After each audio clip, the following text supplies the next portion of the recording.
Dr. Michael Persinger, a psychologist and neuroscientist, did research on the effects of electromagnetic radiation on the brain for a Pentagon weapons project.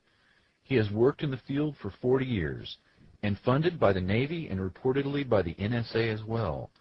Dr. Persinger perfected a means to make experimental subjects feel that they had been abducted by aliens or had an encounter with angels or God through the use of a modified motorcycle helmet equipped with solenoids to send electromagnetic pulses through the frontal lobes of the brain. Quote, human experience of God can be generated by a process that has nothing to do with whether God exists or not.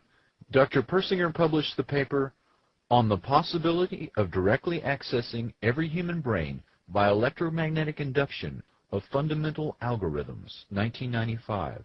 Quote, a process which is coupled to the narrow band of brain temperature could allow all normal human brains to be affected by a subharmonic whose frequency range at 10 Hz would vary only by 0.1 Hz. Random variations of noise within the matrices could potentially differentiate between individual brains. In other words, individuals could be identified by the specific characteristics of their brain output. He goes on further. Identification of these sequences could also allow direct access to the most complex neurocognitive processes associated with the self, human consciousness, and the aggregate of experimental representations, in other words, episodic memory, that define the individual within the brain. In other words, a person's memory, consciousness, and sense of self can be fully accessed and modified by electromagnetic means, especially a person's personality can be completely shaped, much like the research of Dr. Ewan Cameron, who sought to do so by more primitive means. Dr. Persinger says the brain processes can be circumvented by direct induction of this information within the brain. The basic premise is that the synthetic duplication of the neuroelectrical correlates generated by the sensors to an actual stimulus should produce identical experiences without the presence of that stimulus. What Dr. Persinger is saying is that virtually any mental state can be artificially injected into a human brain from an exterior source.